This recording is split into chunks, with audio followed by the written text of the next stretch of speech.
Bismillahirrahmanirrahim.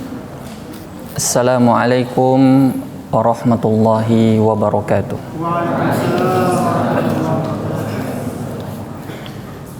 Alhamdulillahirabbil alamin. Wa usalli wa usallim ala nabiyil mustafa al-amin wa ala alihi wa ashabihi at-tayyibin at-tahirin wa man tabi'ahum bi ihsanin ila yaumiddin. Amma ba'd. Ahibati fillah, a'azzakumullahu jami'a. Suaranya kedengaran atau tidak?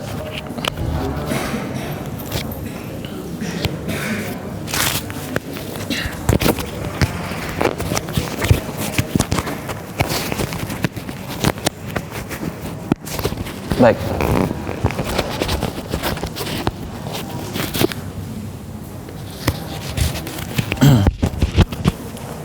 Kita lanjutkan pembahasan kita tentang sifat salat Nabi. Bab sifat salat Nabi, ya. Namun sebelumnya kita beri dulu sedikit muqaddimah agar kita semua tahu seberapa penting kita sholat sesuai dengan sifat sholat Nabi. Pertama, minal ma'lum bahwa suatu amal ibadah tidak akan diterima oleh Allah kecuali apabila memenuhi dua syarat, yaitu yang pertama ikhlas karena Allah, tidak bercampur dengan kesyirikan seperti riya misalnya. Dan yang kedua harus sesuai dengan tuntunan Rasulullah. Itu yang perlu kita tahu. Jadi amalan apapun, ibadah yang kita lakukan, mau puasa, mau salat, ya, mau zikir, semuanya harus sesuai tuntunan. Dan yang kedua bahwa Imam Al-Bukhari membuat suatu bab dalam Sahih beliau, yaitu bab al-ilm qabla al-qaul wal amal.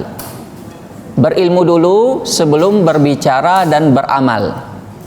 Artinya di sini bahwa seorang mukmin itu tidak boleh beramal sesuka hatinya. Harus ada panduannya, yaitu ilmunya. Makanya ulama mengatakan bahwa ilmu bagi amal seperti apa? Imam bagi makmum. Makmum ikut imam apa imam ikut makmum? Makmum ikut imam. Begitu juga amalan. Amalan yang ikut ilmu. Jadi orang tidak bisa beramal sesuka hatinya, sesuai hawa nafsunya. Maka ilmu itu adalah seperti imam, pemandu dari amalannya. Dan di antara sabda Rasulullah SAW yang tegas dalam bab ini, beliau bersabda, "Shallu kama ra'aitumuni usalli." Salatlah kalian sebagaimana kalian melihat saya salat. Dan hadis ini terdapat isyarat dari Nabi SAW secara tidak langsung kepada kita semua tentang wajibnya kita meniru tata cara salat beliau. Sekarang timbul pertanyaan, bagaimana caranya?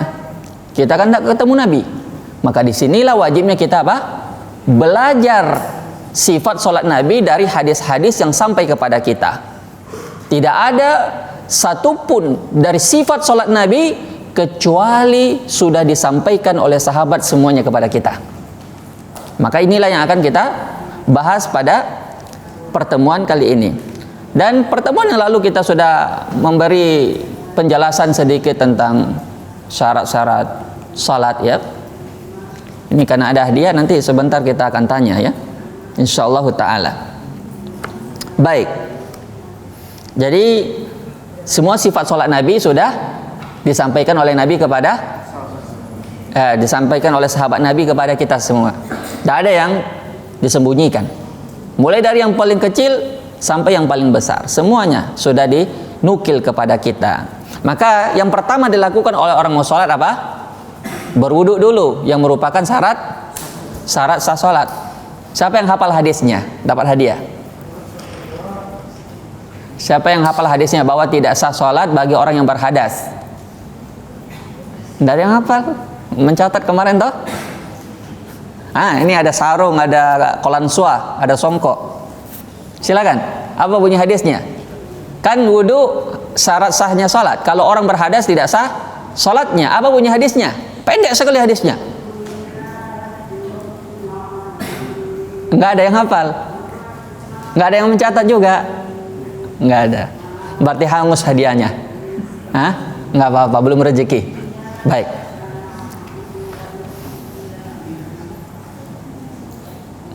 Nggak ada yang hafal.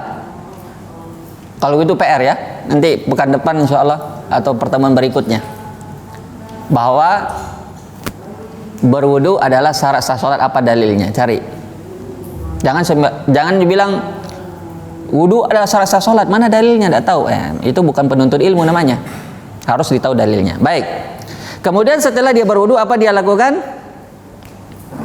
Dia menghadap ke arah kiblat. Menghadap ke arah kiblat itu pun sudah kita bahas pada pertemuan yang lalu. Kalau dia berada di Mekah misalnya di depan Ka'bah, maka dia harus persis menghadap ke arah Ka'bah. Tapi kalau dia tidak melihat Ka'bah, maka dia mengarahnya kemana? Ke arah Ka'bah atau arah Masjidil Haram. Ya. Dan bagaimana rinciannya kalau orang tidak tahu arah kiblat atau di tempat yang memang dia susah menghadap kiblat, itu semua pertemuan lalu sudah kita bahas. Kemudian setelah dia menghadap kiblat, ada sedikit yang perlu kita tanbih di sini, kita ingatkan bahwa seorang yang sholat itu ketika dia berdiri menghadap kiblat, dia harus menghadirkan di dalam hatinya kebesaran Allah.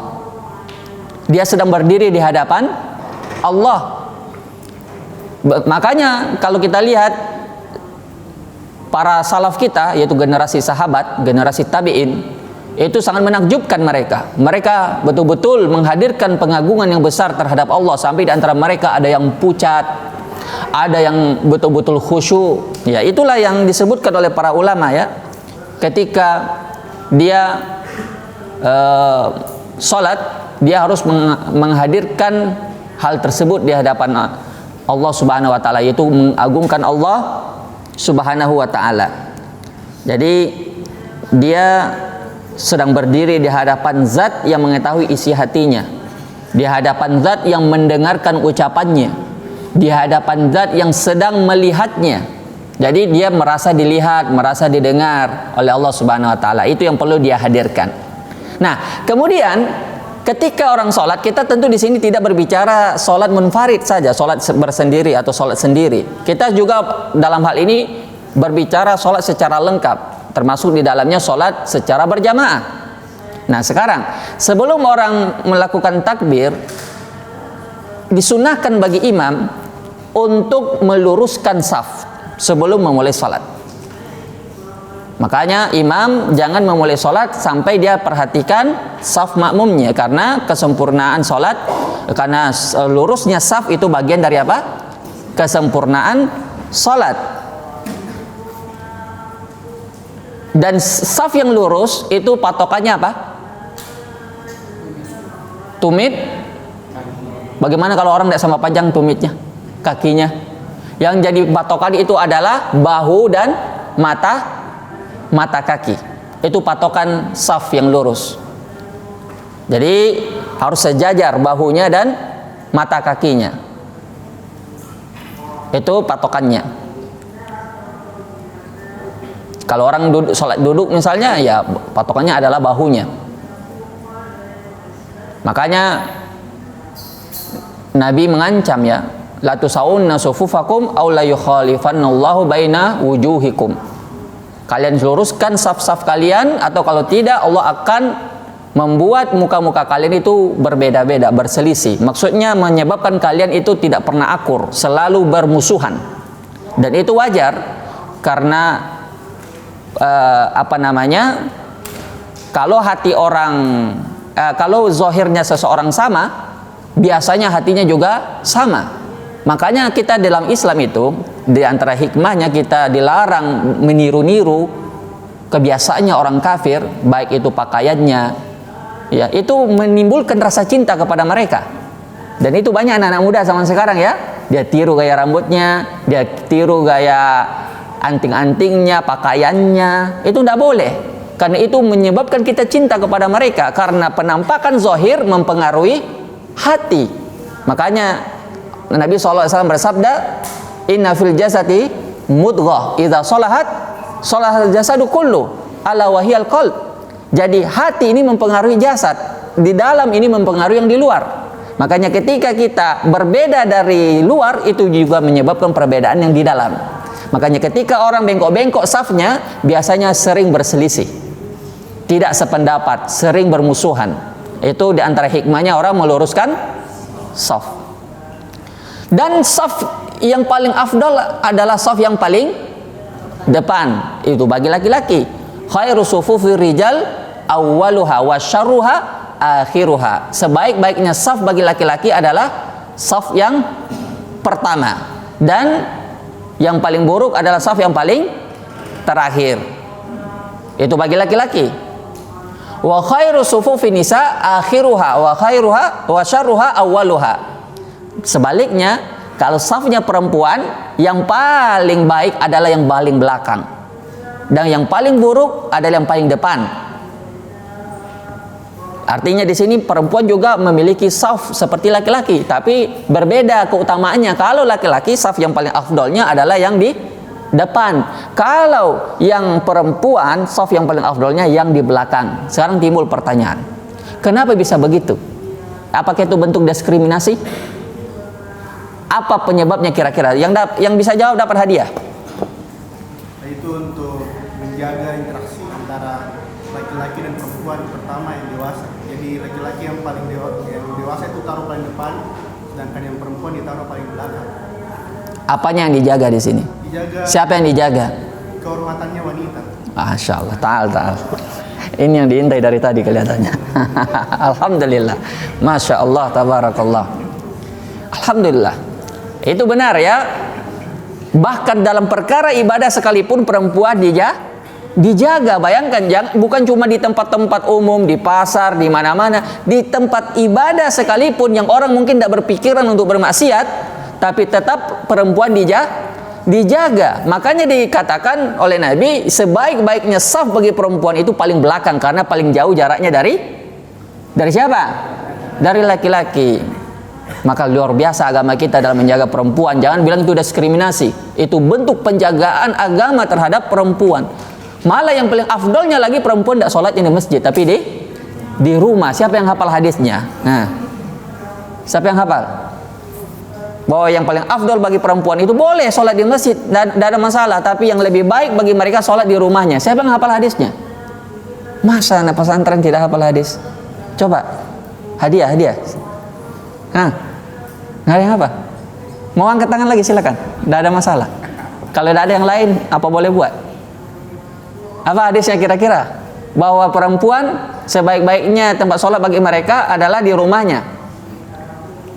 La tamna'u nisa'akum masajidallah wa buyutahunna khairul lahun. Jangan larang istri kalian pergi ke masjid, tapi sholat mereka di rumah mereka lebih baik bagi mereka. Ini dalil bahwasanya tidak boleh kita larang istri untuk ke masjid. Artinya boleh mereka sholat di masjid. Tapi kalau ditanya mana yang lebih afdol, maka lebih afdolnya mereka sholat di rumahnya. Dan ini berdasarkan hadis Nabi, bahwa ada seorang perempuan berkata kepada Nabi, ya Rasulullah, saya sedang sholat di belakangmu. Dia bilang, Nabi saya tahu itu, tapi sebaik-baiknya sholat bagi perempuan adalah di rumahnya. Ini sholat di mana ini? Sholat di Masjid Nabawi yang pahalanya itu 1000 kali lipat daripada masjid yang lain. Wa sholatun fi masjidi hadza khairum min alfi sholat mimma siwa illa masjidil haram, kata Nabi. Sholat di masjidku ini pahalanya lebih baik daripada 1000 kali sholat daripada masjid yang lain. Bersamaan dengan itu, Nabi mengatakan bagi perempuan lebih bagus di rumah. Ini sekira dipahami ya. Itu berkenaan dengan saf. Maka imam tidak boleh, atau sebaiknya jangan memulai sholat sampai dia luruskan itu saf. Dan saf yang utama itu, yang paling depan itu, yang paling utamanya itu yang bagian kanan. Makanya ada hadis mengatakan, Innallaha wa malaikatahu yusholluna ala mayaminis sufuf. Sesungguhnya Allah dan malaikatnya, au innal malaikata yusholluna ala mayaminis sufuf. Malaikat itu berselawat kepada orang-orang yang saf di sebelah kanan. Nah, itu tentang keutamaan saf. Setelah itu dia berdiri membuat saf, bentuk saf, kemudian setelah itu dia berniat. Nah, kita sudah bahas sedikit kemarin tentang masalah niat. Masalah niat dalam sholat. Apa itu niat kemarin kita bilang? Pertama, niat itu adalah syarat sahnya sholat. Kalau orang tidak niat maka sholatnya tidak sah. Sekarang niat itu apa? Keinginan melakukan sesuatu. Nah, niat itu letaknya di mana kira-kira? Letaknya di hati. Makanya Imam Ahmad ditanya sebelum imam takbiratul ihram, apa ada yang dibaca? Tidak ada satupun lafaz, kata beliau, yang dinukil dari Nabi bacaan apapun itu. Maka di sini tidak ada namanya lafaz niat. Yang ada cuma langsung Allahu Akbar. Tidak ada namanya usolli. Tidak ada dinukil dari satupun dari hadis Nabi maupun dari sahabat, dari tabi'in, dari imam-imam yang diikuti, imam-imam jadi rujukan kaum muslimin, satupun tidak ada yang melafazkan niat. Tidak ada namanya usolli itu. Hanya saja sebagian pengikut imam tersebut yang keliru dalam memahami perkataan Imam Syafi'i, dan itu pun sudah dijelaskan oleh Imam An-Nawawi bahwa itu kekeliruan dalam memahami kalimat an-nutq. Inna hadhihi shalah laisa kaghairiha. Salat ini tidak seperti ibadah yang lainnya. La tasih salat illa bin nutq, tidak sah salat kecuali dengan nutq. Nutq di sini artinya ucapan, ya.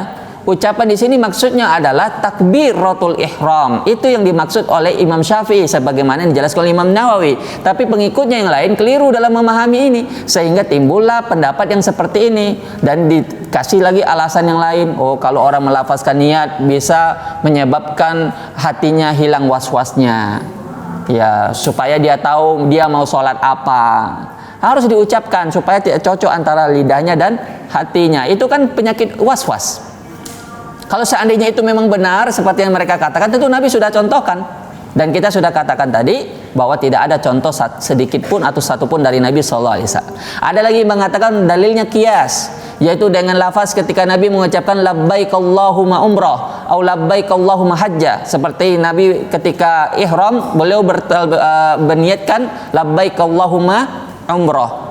Sengaja aku untuk melafazkan bertalbiyah untuk umrah. Itu dikatakan oleh mereka niat, lafaz niat. Dikatakan para ulama itu bukan lafaz niat. Itu kedudukannya sama dengan takbiratul ihram dalam shalah. Memberitahukan tentang amalan yang ingin dilakukan. Jadi itu bukan lafaz niat. Tapi intinya bahwa niat itu tidak dilafazkan. Makanya tidak ada fungsi lidah di sini. Tidak ada kaitannya dengan lidah sedikit pun. Niat dengan lidah itu tidak ada hubungannya. Maka niat itu hatinya amalan hati yang tidak perlu juga kita lafazkan dalam hati kita. Sengaja aku sholat maghrib 3 rakaat mengikuti imam karena Allah. Tidak perlu kita ucapkan itu dalam hati.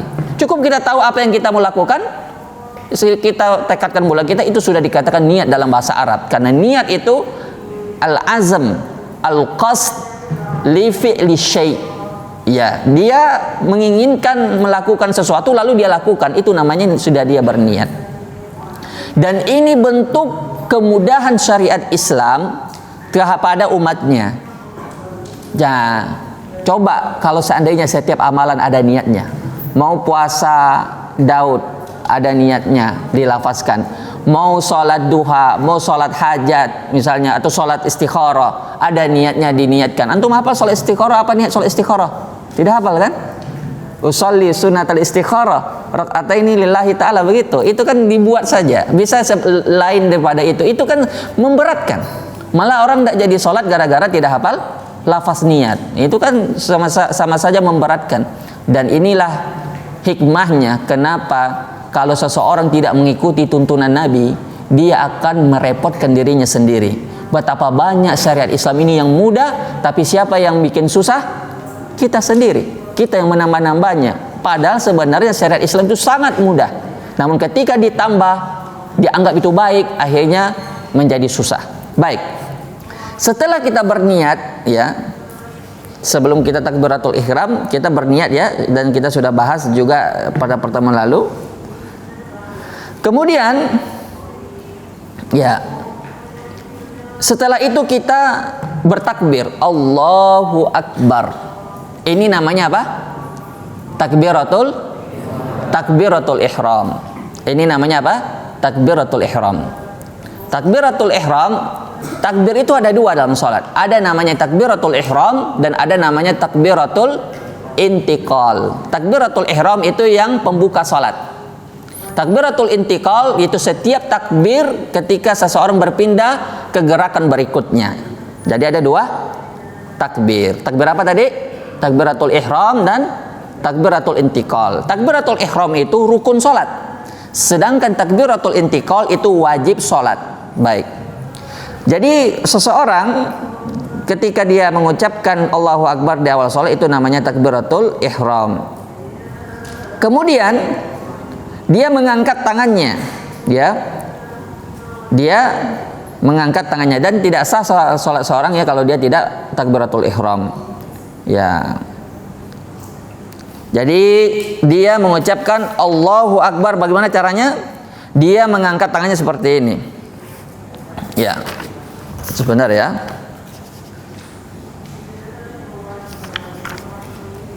Baik.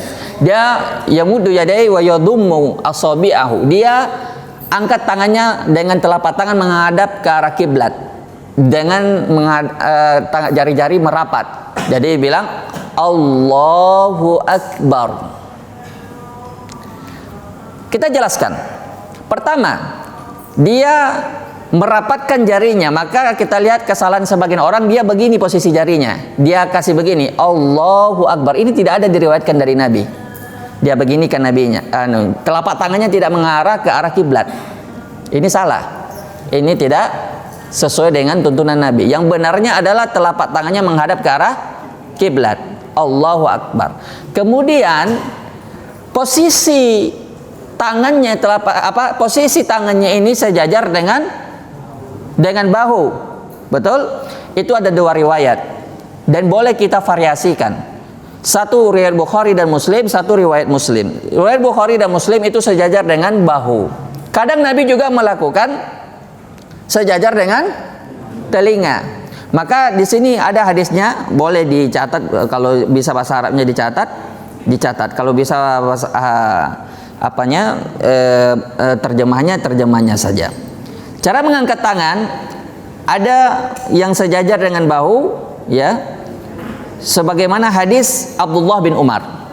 Beliau berkata, "Ra'aitu Rasulullah sallallahu alaihi wasallam qama fi shalah, rafa'a yadayhi hatta yakuna hadwa mankibai." Saya melihat Nabi sallallahu alaihi wasallam di dalam salat. Apabila berdiri dalam salat, beliau mengangkat kedua tangannya sampai sejajar dengan kedua bahunya. Nah, ini hadis riwayat Bukhari dan Muslim. Dan riwayat lain dari sahabat Malik bin Huwairis, tadi Abdullah bin Umar, kalau sekarang Malik bin Huwairis, anna Rasulullah sallallahu alaihi wasallam kana idza kabbara rafa'a yadayhi hatta yuhadhi bihima udhunai. Nabi sallallahu alaihi wasallam apabila beliau bertakbir, beliau mengangkat kedua tangannya sampai sejajar dengan kedua daun telinganya. Ini yang benar. Jadi dua saja posisi tangan itu, sejajar dengan bahu dan sejajar dengan daun telinga. Ini dua hadis yang sahih. Satu riwayat Bukhari dan Muslim, satu riwayat Muslim. Nah, di sini juga kita perhatikan kesalahan sebagian orang ketika mereka mengangkat tangannya seperti ini dari perutnya, Allahu Akbar. Nah, ini salah. Dari mana ini? Atau dari telinganya begini. Dia sejajarkan dulu jempolnya dengan daun telinganya, dengan lubang telinganya. Allahu Akbar. Ini tidak benar juga.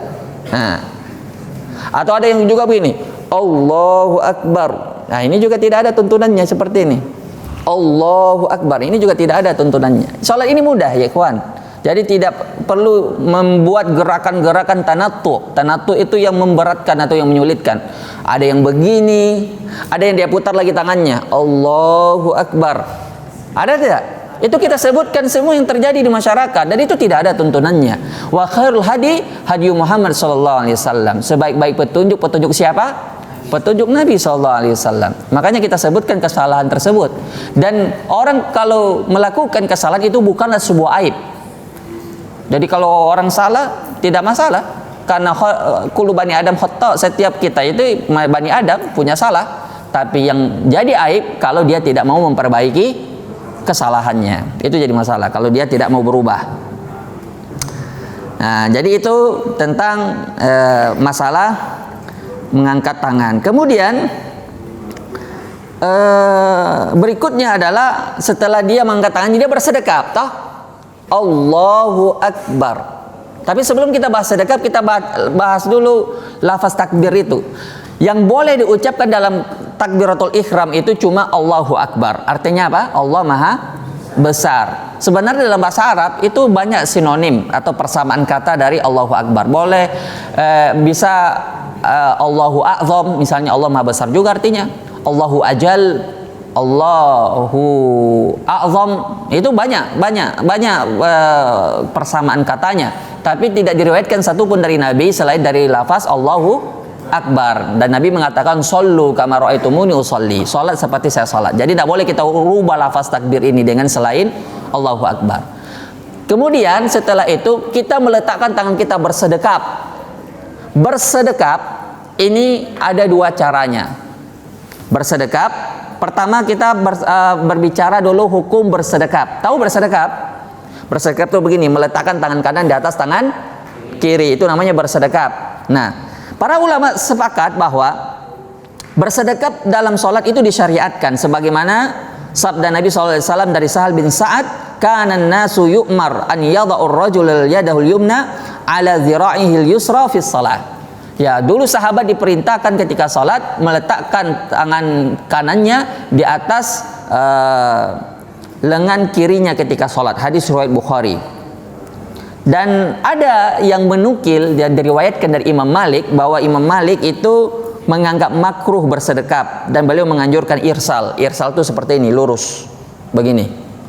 Imam pendapat Malikiyah, dan itu masih diamalkan oleh sebagian mazhab Malikiyah sekarang. Jadi kalau kita sholat di Masjidil Haram itu, di Masjid Nabawi misalnya, ada sebagian orang ketika sudah takbir Allahu Akbar, dia luruskan tangannya. Itu ada pendapat dinisbatkan kepada Imam Malik. Dan itu juga pendapatnya orang Syiah. Orang Syiah kalau sholat seperti itu juga. Tapi dalam mazhab Imam Malik diriwayatkan beliau mengirsal, artinya meluruskan tangannya, tidak bersedekap. Tapi ini pendapat yang disebutkan beliau juga lemah. Kenapa? Karena dalam kitab beliau, siapa yang tahu nama kitab beliau? Yang paling terkenal kitab Imam Malik, kitab hadis. Hah? Siapa yang jawab pertama kali tadi? Tal. Masya Allah. Ini yang paling anda dengar. Padahal dua orang tadi yang menyebut. Tal. Untung dua songkoknya kan. Pas dua yang jawab. Alhamdulillah. Al-Muwatta, dalam kitabnya Al-Muwatta, Imam Syafi'i itu menghafal kitab beliau Al-Muwatta itu dalam usia 8 tahun. Itu isinya ribuan hadis. Imam Syafi'i saking hebatnya hafalannya, dia hafal di usia waktu masih kecil 8 tahun. Dalam waktu yang sangat sebentar sekali. Jadi Imam Syafi'i itu luar biasa hafalannya. Tapi Imam Malik dalam kitab beliau ini Al-Muwatta, beliau membuat bab wad'ul yadaini ihdahuma 'alal ukhra fis shalah. Bab meletakkan tangan kanan di atas tangan kiri di dalam salat. Ini kata para ulama disebutkan bahwa Imam Malik juga berpendapat bersedekap. Nah, meletakkan tangan kanan di atas tangan kiri. Terus sekarang kita akan berbicara tentang bentuk sedekap. Bentuk sedekap. Tadi kita bilang ulama sepakat dalam hal bersedekap, meletakkan tangan kanan di atas tangan kiri. Namun mereka berbeda pendapat dalam masalah rincian atau cara bersedekapnya. Ya, ini yang akan kita bahas. Ada dua cara. Yang cara yang pertama adalah al-wad'u, yaitu cuma meletakkan tangan kanan di atas tangan kiri, begini, meletakkan saja. Yang kedua al-qabdu, yaitu menggenggam, begini. Al-wad'u meletakkan, al-qabdu menggenggam. Bisa dibedakan? Nah, itu pun caranya ada dua cara ya. Kalau al-wad'u dia meletakkan sebagaimana hadis Nabi SAW, summa wada'a yadahul yumna ala dhahri kafihil yusra warusghi wassa'id. Setelah itu beliau meletakkan tangan kanannya di atas punggung tangan kirinya dan di atas pergelang tangannya dan atau di atas lengannya. Jadi begini modelnya. Beliau meletakkan tangan kanannya di atas punggung tangan kirinya, diletakkan begini. Atau di atas pergelangan tangan kirinya, begini. Atau di atas lengan tangan kirinya atau begini. Bisa dibedakan? Bisa begini, ditaruh begini. Bisa taruh pas pergelangan begini, bisa di lengan begini. Itu berdasarkan hadis ini. Hadis riwayat Abu Daud dan hadisnya sahih. Atau dengan cara kedua yaitu dengan al-qabdu, yaitu menggenggam. Berdasarkan hadis Wa'il bin Hujr, ra'aitu Rasulullah sallallahu alaihi wasallam idza kana qa'iman fi shalah qabada bi yaminihi ala shimalihi. Aku melihat Nabi SAW berdiri dalam sholat beliau melingkari tangan kirinya dengan tangan kanannya. Jadi menggenggam seperti ini. Dan itu pun sama seperti tadi. Boleh begini, persis di pergelangan tangannya. Boleh di lengannya, begini. Jadi menggenggam begini atau begini. Bisa dibedakan? Ya. Jadi ada berapa cara? Dua cara. Baik. Atau dia menggenggam atau dia meletakkan, dua-duanya boleh dan itu sahih dari Nabi SAW. Yang salah, yang banyak terjadi kekeliruan dalam masyarakat, yaitu ketika dia letakkan tangan kanannya di atas sikunya seperti ini. Ada yang pernah lihat orang sholat seperti ini? Ini tidak ada satupun riwayat dari Nabi SAW. Ini perlu diperbaiki. Ya, ini salah seperti ini. Atau dia taruh tangannya di atas lengan kanannya seperti ini. Seperti bos ya, gini. Nah, ini pun tidak ada riwayatnya dari Nabi. Dan malah mungkin antum jarang lihat, tapi ada yang meletakkan tangannya di pinggangnya seperti ini sholat. Ini entah dari mana dia dapat seperti itu. Itu tidak ada satupun ya dari Nabi SAW cara yang seperti itu. Ya. Jadi adapun di luar dua cara tadi, yaitu dengan meletakkan atau dengan menggenggam, itu keliru ya. Itu yang dicontohkan oleh Nabi Shallallahu Alaihi Wasallam. Kemudian kita akan berbicara tentang bentuk ucapan takbir dengan gerakan tangan. Ketika kita bilang Allahu Akbar, itu ada tiga bentuk dari Nabi Shallallahu Alaihi Wasallam. Yang pertama al-jam'u, yaitu sejalan atau sama antara ucapan takbir Allahu Akbar dengan gerakan Allahu Akbar. Sejalan, sama. Jadi tangannya bergerak, dia ucapannya juga sama. Pas Allahu Akbar, sama. Yang kedua diriwayatkan juga dari beliau mengucapkan dulu Allahu Akbar. Allahu Akbar, baru tangannya belakangan. Dan yang ketiga gerakan dulu. Baru setelah itu, setelah sampai baru Allahu Akbar. Dan itu tiga-tiganya benar. Tapi yang afdolnya yang sejalan. Allahu Akbar, ini yang paling banyak. Ya, Allahu Akbar. Dan adapun faedahnya, ini di antara fikihnya seorang imam, ketika lihat makmumnya sering mendahului imam, ya kan? Itu biasa di masyarakat, biasa imamnya belum ruku, dia sudah ruku duluan. Nah, imam harus punya fikih di sini. Bagaimana cara mensiasatinya? Dengan cara yang kedua. Jadi dia ruku duluan, sudah selesai dia ruku baru bilang Allahu Akbar. Jadi imamnya pas dengar suara, makmumnya pas dengar suara dia ruku juga. Beda kalau pas kita bersamaan Allahu Akbar kita ruku, dia juga ikut duluan, tapi dia melombai kita. Makmum itu biasa lebih cepat rukunya daripada imam. Makanya kalau lihat ada makmum yang seperti itu, suka mendahului imam, itu dipakai cara yang kedua itu, yaitu dia ruku dulu baru ucapkan Allahu Akbar. Itu cara mensiasatinya. Karena ada hadis larangan seorang makmum mendahului imam. Ancaman bahwa layantahiyanna, bagaimana punya hadisnya itu? Pokoknya Allah mengancamnya akan dirubah kepalanya menjadi kepala himar, kepala keledai, kalau seandainya dia mendahului imamnya. Baik. Kemudian setelah itu, setelah kita bilang Allahu Akbar, kita meletakkan tangan kita di mana? Di dada, di perut, atau di bawah pusar? Di atas pusar. Baik. Di sini ada dua mazhab. Di sini jelas mazhabnya mazhab Hambali ya. penulis ini bermazhab Hambali, dan mazhab Hambali ma'ruf bahwa meletakkan apa namanya di sini mazhab beliau wa yaj'aluhuma tahta surratih, menjadikan kedua tangannya itu yang diletakkan itu dia bawa pusarnya. Itu mazhab Hambali. Berdasarkan hadis siapa ya? Wa'il bin Hujr. Baik.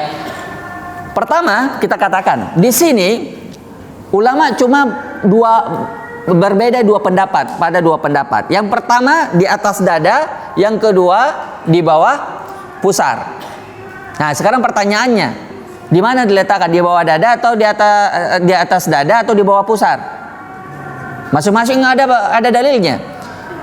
Kalau pendapat mayoritas ahli hadis itu berpendapat itu letaknya di atas dada seperti ini. Bukan di perut ya, di dada. Ini mayoritas ahli hadis. Ini berdasarkan hadis Wa'il bin Hujr ala sadrihi, di atas dadanya, dan ini adalah tambahan tambahan dari perawi-perawi yang siqah, dan tambahan siqah itu diterima. Itu menurut pendapat ahli hadis. Tapi ada riwayat lain dari Ali bin Abi Thalib, yaitu meletakkannya di bawah pusar. Ibnu Qayyim rahimahullah dalam kitabnya Al-Bada'i, dan juga disebutkan juga dalam kitabnya I'lam Al-Muwaqqi'in, beliau mengatakan anna riwayah an Wa'il fiha syudzuz. Riwayat yang mengatakan di atas dada, itu Wa'il bin Hujr tadi, sahabat Wa'il bin Hujr, itu lemah. Syaz itu artinya lemah. Jadi beliau menguatkan yang mana? Yang di bawah pusar. Karena mazhab Hambali rata-rata itu menguatkan yang di bawah pusar. Tapi itu tidak masalah, itu perbedaan yang terpuji ya. Itu perbedaan dalam memahami hadis. Itu agak detail ilmunya, agak panjang pembahasannya. Baik itu diletakkan di atas dada maupun di bawah pusar, dua-duanya sahih, dan itu hukumnya sunnah ya. Jadi tidak perlu kita terlalu memperuncing ini perbedaan pendapat. Dan ada hikmah kenapa mesti diletakkan ini tangan di atas dada, disebutkan oleh sebagian ulama, dan antara hikmahnya adalah yaitu bentuk menundukkan diri, merendahkan diri, menghinakan diri di hadapan Allah. Ya, ketika seorang yang sholat menahan tangannya, kemudian dia tundukkan badannya, ya, dia tahan ini tangannya dari bergerak, dia genggam, kemudian dia meletakkan di atas dadanya, kemudian dia merasakan kehinaan di hadapan Allah. Ini bentuk penghinaan diri di hadapan Allah Subhanahu wa taala. Makanya ketika kita meletakkan tangan kita seperti ini kepada manusia itu dilarang. Karena itu bentuk penghinaan diri. Itu bolehnya hanya kepada siapa? Kepada Allah. Anak kira azan dulu bagus. Silakan azan dulu. Tidak boleh. Tidak boleh. Itu pengagungan seperti itu dua kesalahan. Dia menundukkan badannya seperti ruku, dan dia juga meletakkan tangan penghambaan seperti itu tidak boleh. Dua kesalahannya di situ. Silakan.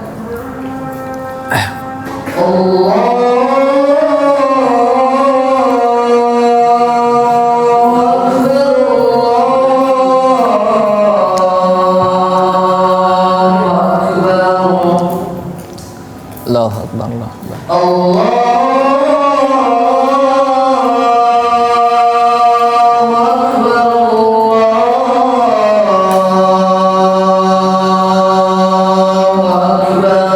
Allahu Akbar, Allahu Akbar. Asyhadu an la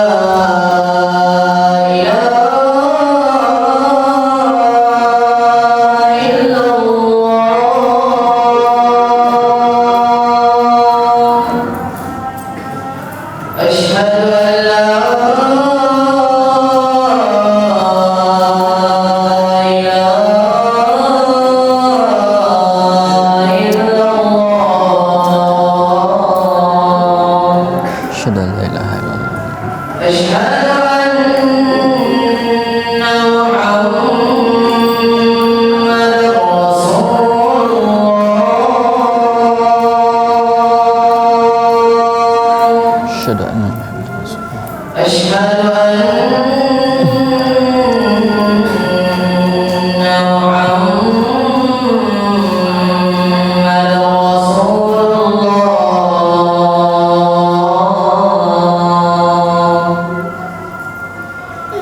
Hayya 'alas salah.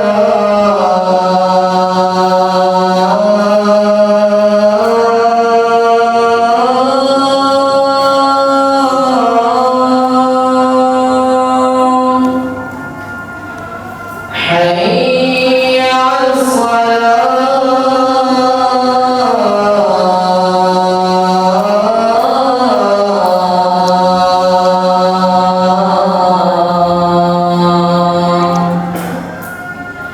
Hayya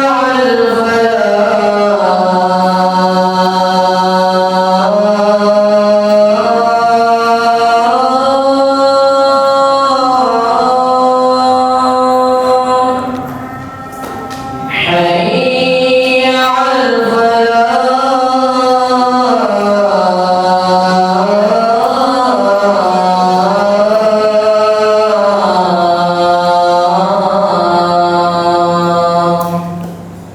Allahu Akbar,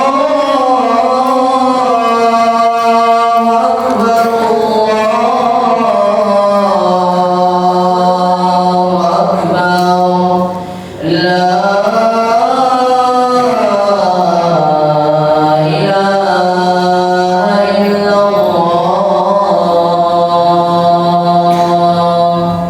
la ilaha illallah.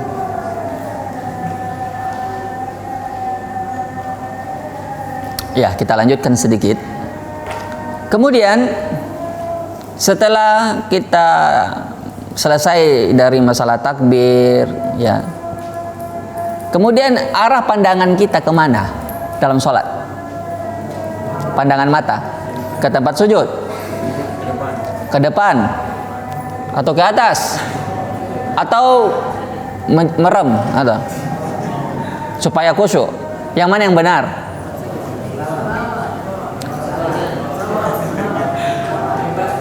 Ke tempat sujud, bukan ke depan. Ada yang ke depan, ada yang ke tempat sujud. Baik. Di sini ya, ada hadis yang berkaitan dengan masalah ini. Anna Nabi sallallahu alaihi wasallam kana yarfa' basarahu ila as-sama' fi shalah. Nabi pernah mengangkat pandangan beliau ke atas langit pada saat beliau salat. Lalu turunlah ayat qad aflahal mu'minun alladzina hum fi salatihim khashi'un. Beruntunglah orang-orang yang mukmin, yaitu orang yang khusyuk dalam salatnya. Kemudian Nabi pun langsung menundukkan fata'ta'ah. Nabi menundukkan pandangannya ke tempat sujudnya. Jadi kalau begitu kemana arah tempat mata kita? Ke bawah, ke tempat sujud. Tapi ada riwayat lain menunjukkan Nabi pernah dengan matanya melirik ke arah depannya dari Faris, yaitu seorang utusan ya yang lewat ya, beliau melihat ke arah depannya. Jadi di sini hukum asalnya itu pandangan mata seseorang dalam sholatnya yaitu ke tempat sujudnya. Itu lebih khusyuk seseorang dalam hal itu. Bisa menyebabkan orang lebih konsentrasi, karena kalau di depan itu macam-macam yang dilihat. Ya kalau imam enak, mungkin tembok yang dilihat. Kalau makmum macam-macam bajunya di belakang, ada tulisannya yang aneh-aneh. Nah, nanti mengganggu konsentrasi. Apa biasa tulisan yang dibaca? Nanti terganggu orang. Bukan malah bacaan sholat yang dia baca, tapi malah tulisan di punggung temannya yang dia baca. Makanya yang paling khusyuk itu adalah ketika seseorang melihat ke tempat sujudnya berdasarkan hadis ini. Ketika turun ini ayat, Nabi pun mengarahkan pandangannya ke tempat sujudnya. Tapi kalau dalam keadaan darurat, misalnya ada hajah, itu tidak masalah. Makanya ada kaidah mengatakan la makruha ma'al hajah walal haram ma'ad darurah. Tidak ada yang namanya perkara makruh kalau disertai dengan hajat, keperluan, dan tidak ada namanya perkara haram kalau dalam keadaan darurat. Maka kalau kita memang perlu lihat di depan, misalnya kita lagi sholat di rumah, sholat sunnah, tiba-tiba anak tak main-main di sekitar kompor atau di sekitar TV, nanti ketimba TV, kita awasi, tidak apa-apa. Misalnya kita tiba-tiba anak kita begitu, tapi dengan syarat badan kita ini tidak boleh berpaling dari arah kiblat. Nabi cuma memalingkan matanya saja, tidak dengan badannya. Sebab kalau badan kita juga ikut berpaling begini, melenceng dari arah kiblat, maka sholat kita apa? Batal. Jadi itu maksudnya. Jadi disunahkan memandang ke arah tempat sujud di setiap keadaan sholat, kecuali dalam keadaan apa? Tasyahud. Kalau orang tasyahud, dia mengarahnya ke arah telunjuknya. Paham di sini? Karena orang dalam tasyahud itu dia melihat kata tunjuknya itu bentuk pengecualian dari semua keadaan tersebut. Ya.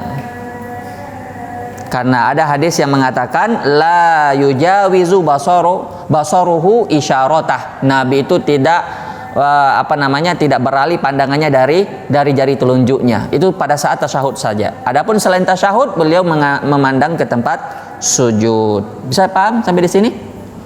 Ya. Kita lanjut kalau begitu. Setelah itu dia membaca doa iftitah atau istiftah. Dia membaca doa istiftah dan itu banyak variasinya.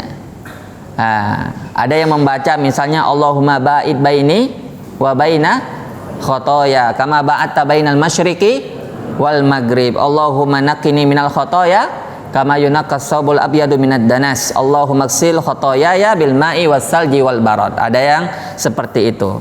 Ada yang lain lagi, wajjahtu wajhiya lilladzi fataras samawati wal arda hanifa wa ma ana minal musyrikin. Inna salati wa nusuki wa mahyaya wa mamati lillahi rabbil alamin la syarika lahu wa bidzalika umirtu wa ana minal muslimin.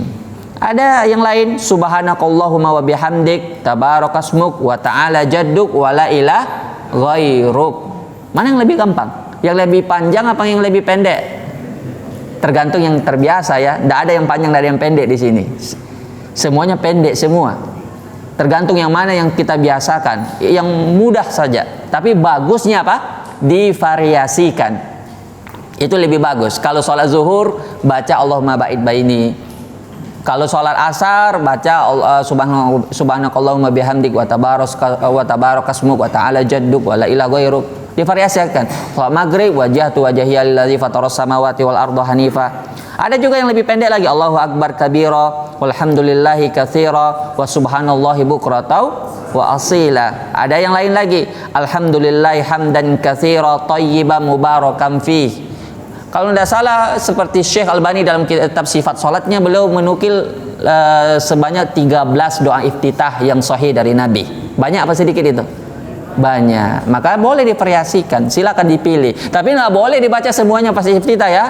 Cuma satu saja, satu dipilih dari sekian banyak itu, nanti divariasikan di antara sholatnya. Dan kita sedikit mungkin bahas makna dari doa iftitah yang kita baca supaya hadir hati kita. Dan kita pilih doa yang paling pendek ya, yaitu doa subhanakallahumma wa bihamdik wa tabarakasmuk wa ta'ala jadduk wa la ilaha ghairuk. Kata para ulama, subhanakallahumma wa bihamdik itu tasbih ya. Subhanallah arti maha suci Allah, maha suci Allah. Maknanya adalah ajma'alaka baina tasbih wa tahmid. Yaitu digabungkan di sini antara tasbih yaitu mensucikan Allah wa tahmid dan memuji Allah. Jadi dalam Al-Quran banyak yang seperti ini ya. Misalnya ayat yang berbunyi fatabarakallah ahsanul khaliqin. Misalnya lagi ayat yang lain fatabarakallahu rabbul alamin. Baik. Kemudian di sini nama-nama Allah itu ma'ruf ya. Nama Allah itu banyak sekali. Dan Ahlus Sunnah wal Jamaah dalam bab asma wa sifat, mereka itu menafikan atau mengisbat. Tahu artinya menafikan atau mengisbat? Tidak tahu ya. Menafikan itu menolak, meniadakan. Mengisbat itu menetapkan. Berarti kalau kita bilang Allah Maha mendengar, itu di antara nama dan sifat Allah, Maha mendengar, Maha melihat, ya kan? Betul tidak? Kita tetapkan atau kita tiadakan? kita tetapkan atau kita isbatkan. Tapi bagaimana cara mengisbatkannya? Ini perlu orang paham. Banyak di luar Ahlus Sunnah yang gagal paham dalam masalah ini. Mereka bilang kalau kita bilang Allah Maha mendengar, Allah beristiwa di atas arsinya, seperti ayat yang mengatakan Ar-Rahmanu 'alal arsyistawa, itu sama saja menyerupakan Allah dengan makhluk. Itu benar apa salah itu? Nah, ini salah paham. Mereka yang gagal paham sebenarnya. Kita Ahlus Sunnah kita jelaskan keyakinan kita bahwa dalam masalah asma wa sifat kita itu sama dalam hal ini, tidak menyerupakan Allah dengan makhluk. Kita mengisbatkan sesuai dengan yang disebutkan oleh Allah tanpa mentakyifnya, wala tamtsil wala tashbih wala ta'til. Tidak membagaimanakan. Misalnya kita bilang Allah itu beristiwa di atas arsinya. Nanti datang orang lagi bilang beristiwa seperti orang duduk di atas singgasananya. Itu namanya penyerupaan dengan makhluk. Tidak seperti itu. Berbeda Allah dengan makhluk. Kalau kita katakan misalnya Allah Maha mendengar, apakah kita bilang Allah punya telinga? Pakai telinga seperti makhluk untuk mendengar? Tidak, kita tidak katakan seperti itu. Kita beriman Allah Maha mendengar, tapi tidak seperti pendengarannya makhluk. Makanya ada dalam kaidah asma wa sifat sama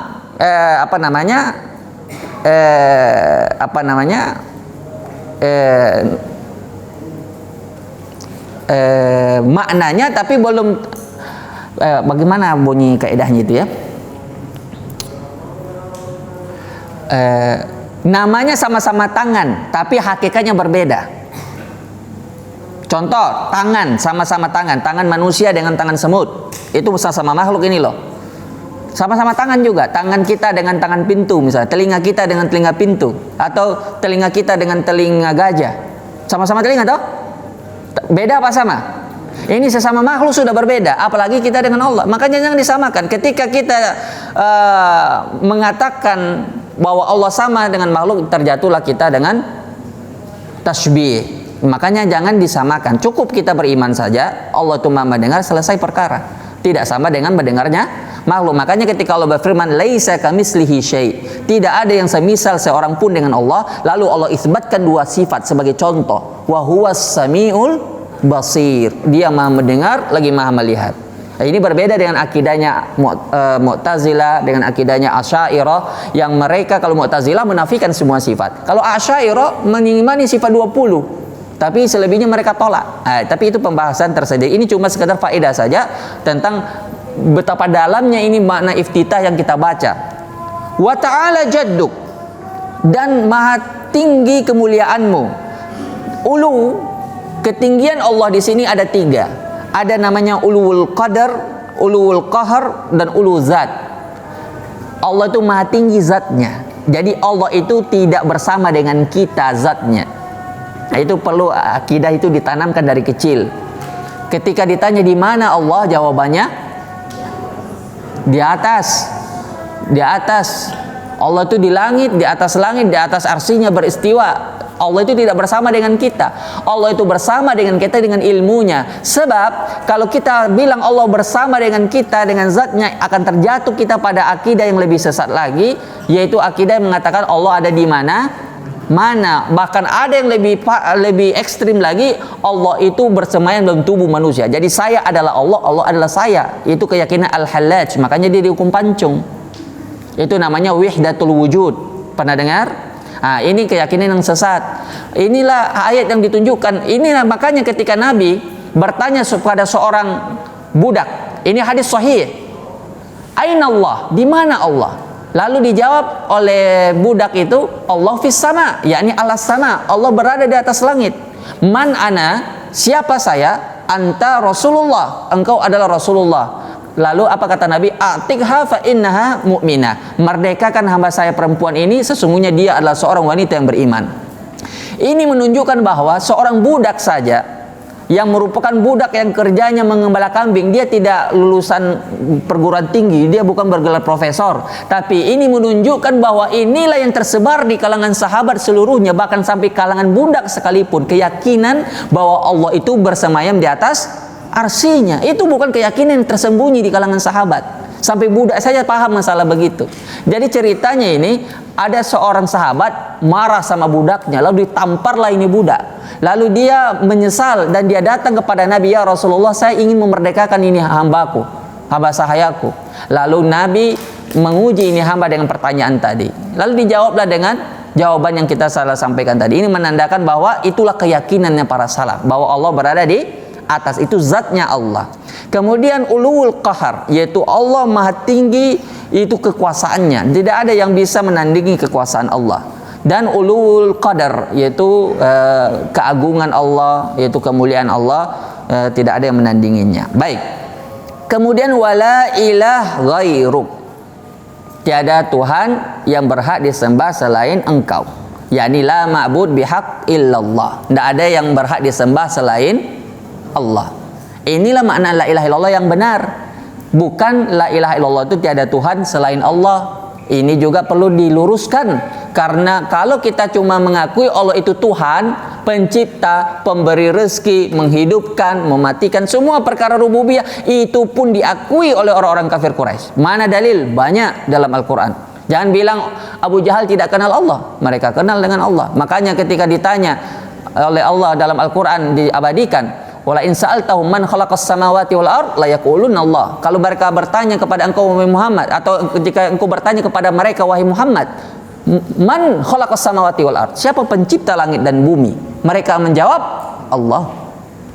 Jadi semua itu tidak dibantah oleh orang-orang kafir Quraisy, tapi apa yang mereka tolak yaitu beribadah, menyembah hanya kepada Allah semata. Inilah yang didakwakan oleh Nabi Muhammad. Maka inilah yang dipermasalahkan oleh orang-orang jahiliyah dan sejak zaman Nabi Nuh. Ya, sejak zaman Nabi Nuh mereka juga menyembah Allah.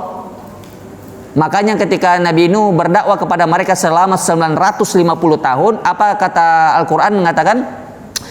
La tad'u alihatakum wa la tadarunna alihatakum wa la tadarunna waddah wala suwa'ah wala yaghutsa wa ya'uqa wa nasra. Ada 5 berhala besar yang disembah oleh umat Nabi Nuh. Semuanya itu adalah orang-orang soleh, dan mereka menjadikan ini 5 patung besar ini sebagai tawassul, perantara antara mereka dengan Allah. Jadi mereka mengakui Allah itu Tuhan, tapi harus lewat perantara. Jadi ibadahnya mereka untukkan ini patung, ya dia menyembah Allah dan juga jadikan patung ini sebagai tempat tawasulan bagi mereka. Jadi permasalahan la ilaha illallah ini penting kita pahami supaya kita jangan tersesat. Kalau kita cuma mengakui Allah itu Tuhan, boleh-boleh saja kita meminta-minta ke kuburan keramat. Kenapa? Karena kita mengakui Allah Tuhan, Allah yang memberi kita rezeki cuma melalui lewat kuburan keramat ini.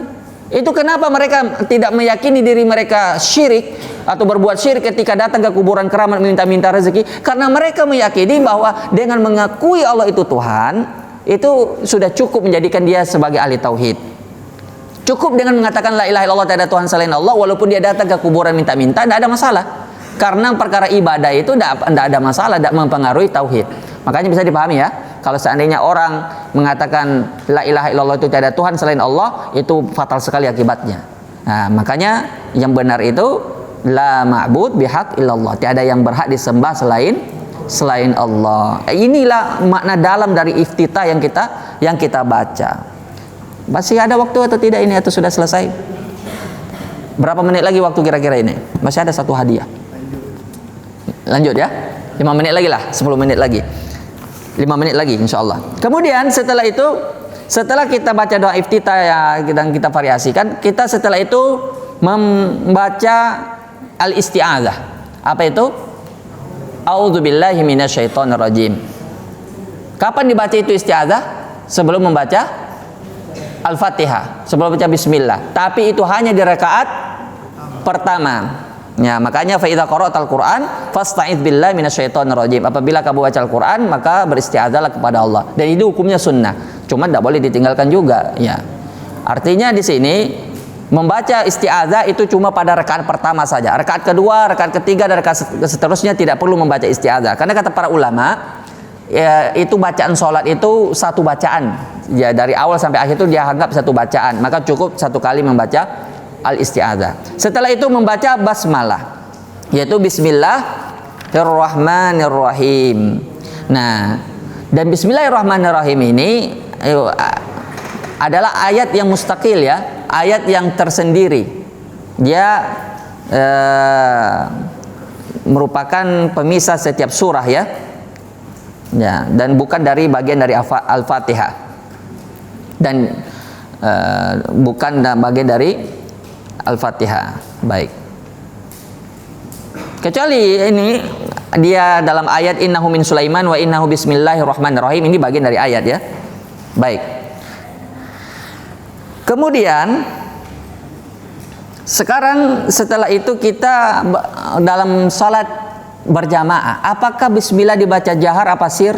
Ini silang pendapat di kalangan ulama. Tapi dalam hadis yang kebanyakan disebutkan tentang hukum membaca basmalah ini, kanu yusirruna, yakni ya mereka mensirkan atau tidak menjaharkan ya. Mensir itu apa? Mempelankan bacaan bismillahnya, tidak dijaharkan. Sebagaimana di dalam hadis dari Nabi Shallallahu Alaihi Wasallam, beliau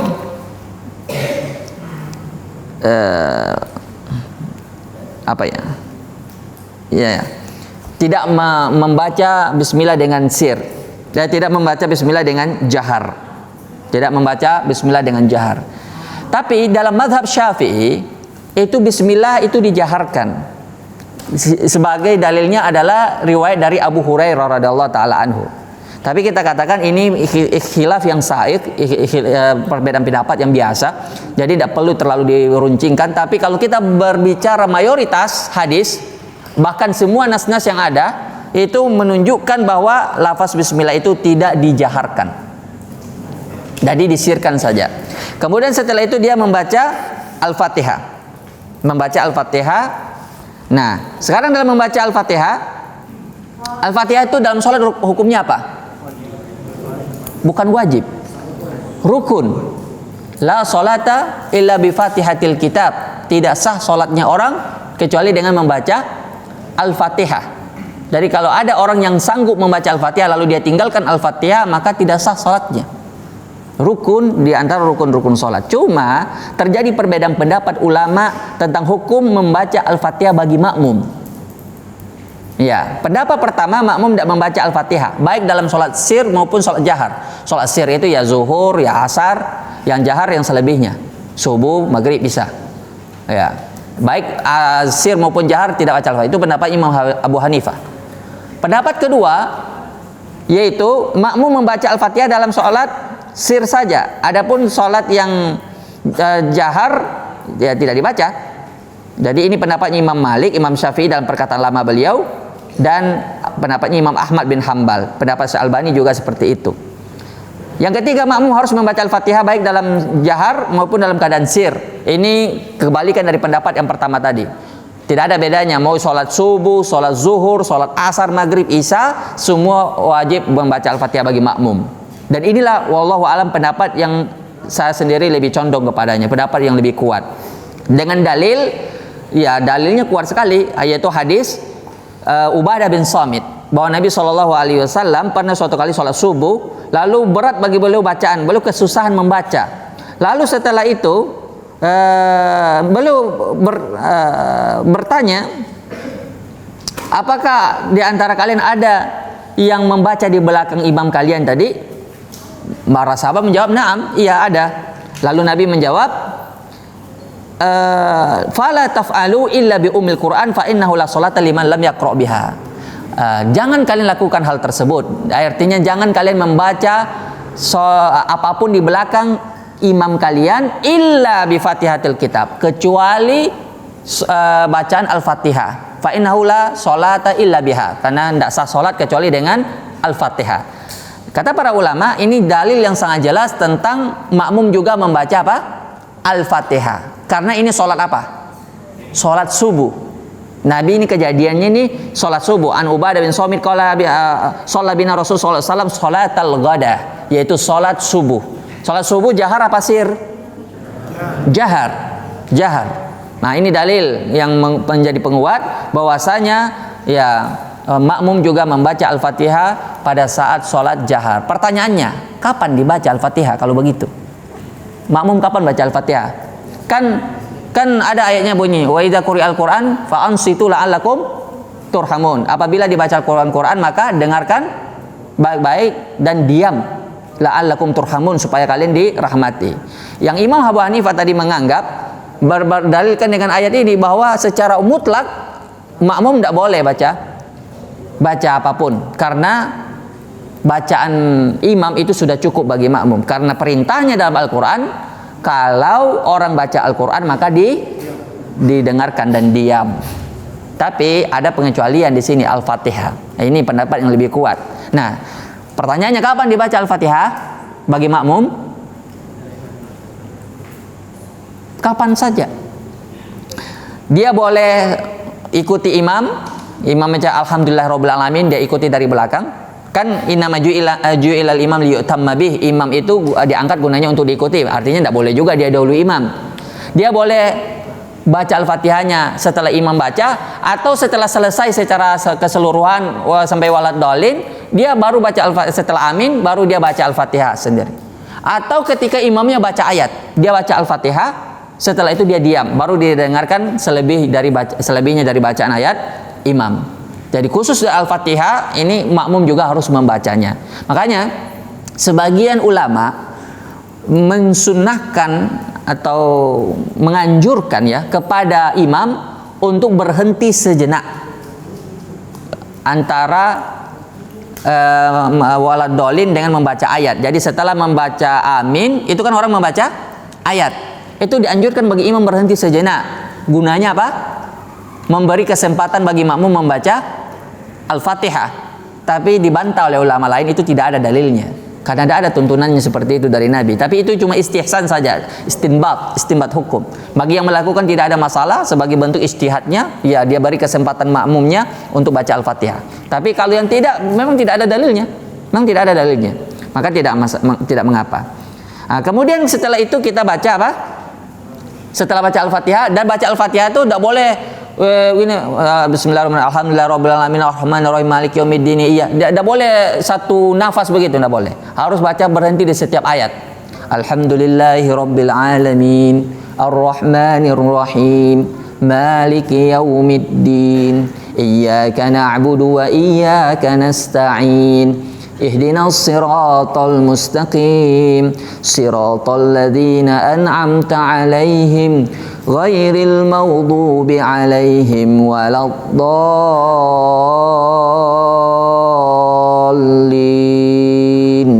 Amin. Nah, amin bagian dari Al-Fatihah atau tidak?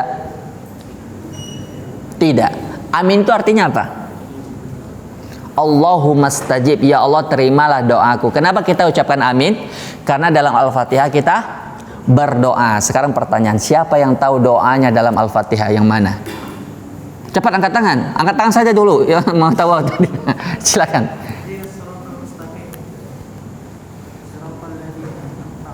Ta. Masya Allah.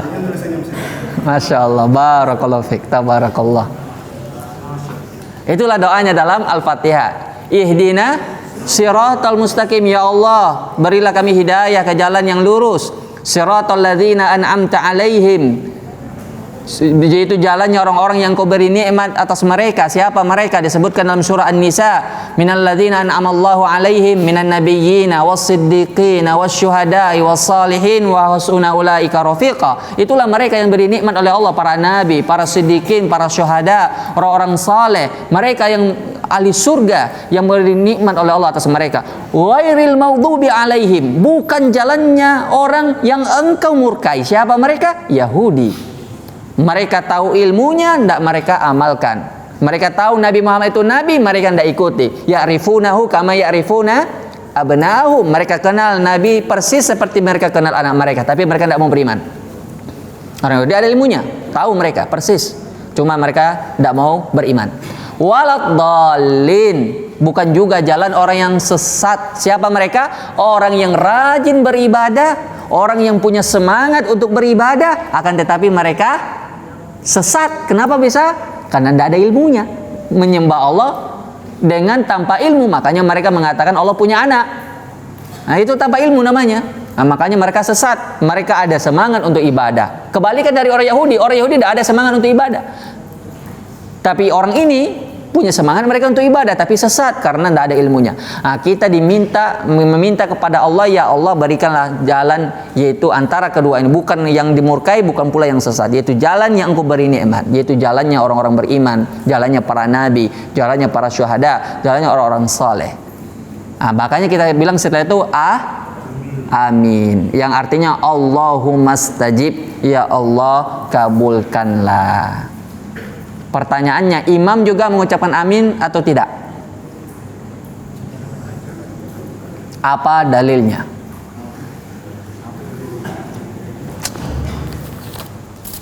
Ya.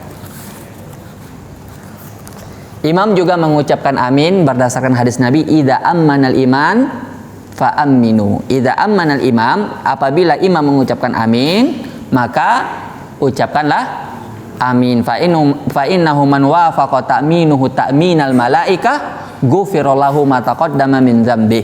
Siapa yang ucapan aminnya yang sama dengan ucapan aminnya para malaikat, maka Allah ampuni dosa-dosanya. Ya, demikian mungkin nanti kita lanjutkan lagi untuk pembahasan berikutnya. Wallahu taala a'lam bissawab. Ada yang tidak jelas, yang tidak dipahami, silakan ditanyakan. Silakan. Mengenai yang tadi yang tundukan badan Ya.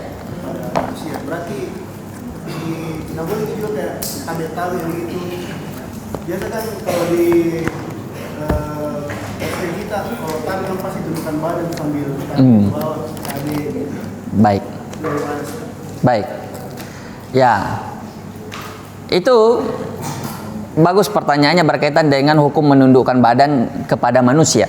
Karena kita bilang tadi itu bentuk pengagungan dan penghinaan diri kepada siapa? Allah. Dan itu tidak boleh kita berikan kepada selain Allah. Maka jelas jawabannya. Ketika seseorang menundukkan badannya, seperti tradisi kita di Makassar ini, kalau kita mau menghormati orang tua tabe, kita tunjukkan badan kita malah sampai sejajar malah dengan ruku, itu haram. Tidak boleh. Itu tradisi yang harus ditinggalkan.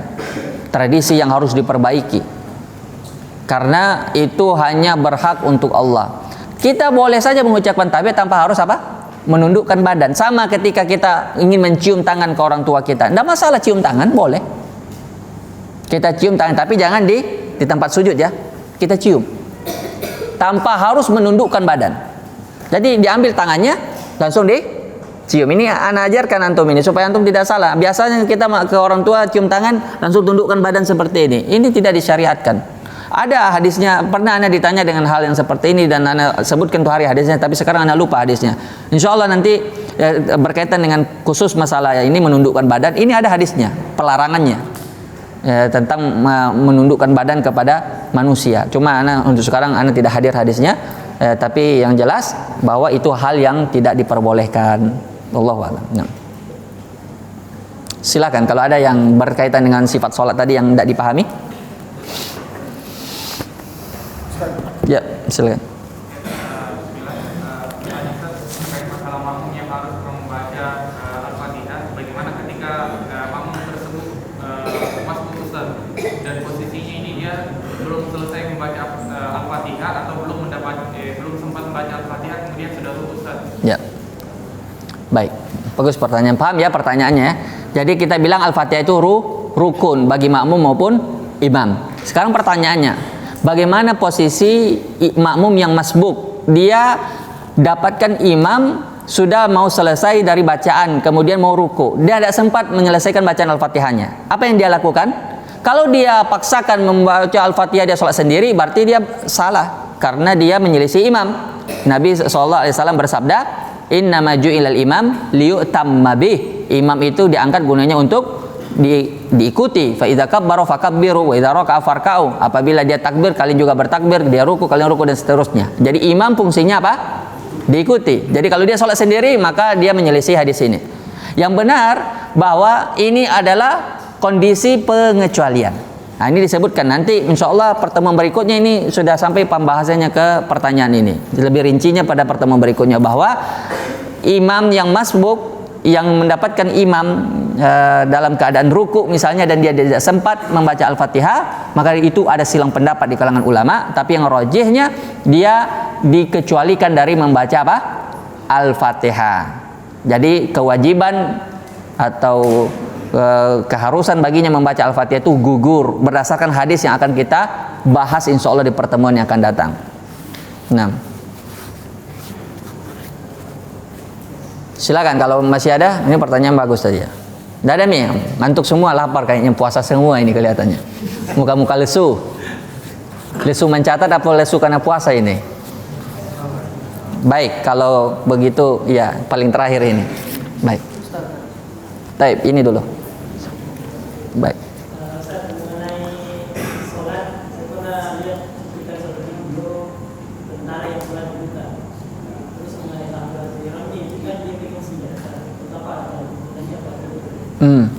Salat memegang senjata, salat tentara di hutan itu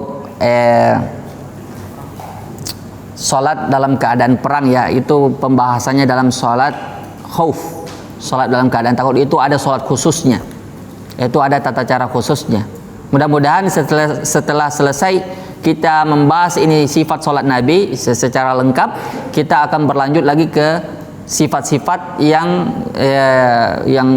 disebutkan sifat-sifat salat sunnah, di antaranya sifat salat khauf insyaallah taala. Itu ada hadisnya dan cukup panjang berkaitan dengan sifat salat khauf. Dan itu di antara tentara mereka itu kalau salat seperti biasa itu bisa dihabisi oleh musuh. Di semua salat tidak ada yang berjaga, datang musuh selesai semuanya. Makanya di antara tata cara orang sifat salat khauf itu ada yang ruku, ada yang berjaga melihat musuh yang mau datang, dan itu diajarkan oleh Nabi. Maka ada hadis khususnya berkaitan dengan salat, tata cara salat khauf. Insya Allah akan kita bahas. Silakan. Jadi pertanyaan Ustaz terkait dengan ucapan amin. Semisal ketika kita salat berjamaah, seorang imam misalnya salat yang disirkan, salat zuhur, apakah seorang makmum juga membaca ucapan amin? Ya. Ketika seorang imam membaca ucapan amin sedangkan seorang makmum tidak mendengarnya. Ya. Baik. Barakallahu fikum. Pertanyaan jelas ya. Kalau sholat jahriyah kan jelas, ketika bilang walad dalin ghair maghdubi, apa disebutkan dalam hadis, idza qala ghairil maghdubi alaihim walad dalin faqulu amin. Apabila imam membaca ghairil maghdubi alaihim walad dalin, maka para makmum kalian katakan amin. Itu dalam sholat jahar yang kita dengar. Tapi bagaimana dalam sholat sir, dalam sholat yang pelan seperti zuhur dan asar, maka itu berlaku baginya keumuman membaca amin bagi makmum, bahwasanya dia tidak perlu harus mendengarkan imam ketika membaca ghairil maghdubi alaihim waladdallin, karena amin sendiri itu adalah bagian dari bentuk doa, ya Allah kabulkanlah, itu bagian dari keumumannya. Jadi walaupun dia sholat sir dan dia tidak mendengarkan ucapan amin atau ucapan ghairil maghdubi alaihim waladdallin dari imam, dia tetap harus mengucapkan apa? Amin. Itu bagian dari ya Allah kabulkanlah doaku. Itu tidak ada masalah. Jadi kalau dia sholat zuhur, dia tetap harus mengucapkan amin. Nah, kalau ada yang lain, kalau tidak kita tutup. Selesai ya. Baik. Semua bihamdik, syada la ilaha illa anta astaghfiruka wa atubu ilaik. Assalamualaikum warahmatullahi wabarakatuh.